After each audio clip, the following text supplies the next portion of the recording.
All I need is one mic.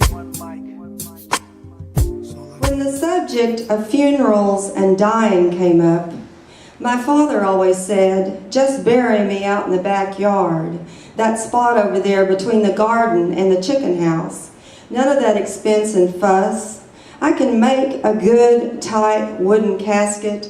That's good enough. You kids can dig the grave. God knows you've always had enough practice digging and tunneling the vacant lot until there's no room to plant even more tomatoes.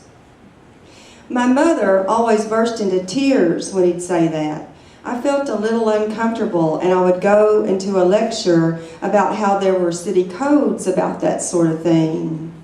He'd just boom out, well, it's my land, and if I can't be buried there, what's it worth? My mother, still sniffling and highly offended, would say, I don't want to ever hear you say that again. What on earth would the neighbors say? My father didn't answer, but I think he was hoping that she would feel good to have his bones nearby. He said he didn't want to leave us, and that way he could stay.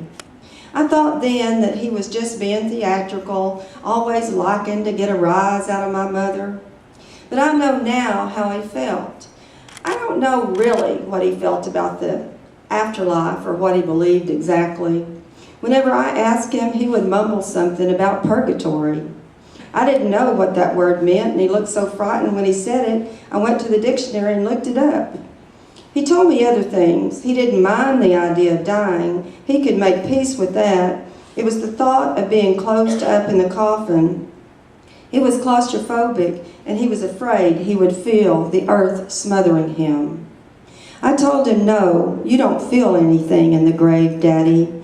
Your nerves are dead and they have no feeling. They told us this in science and health class. But I knew I wasn't convincing him. In our house, cremation was a word never spoken, so that was out. He was stuck.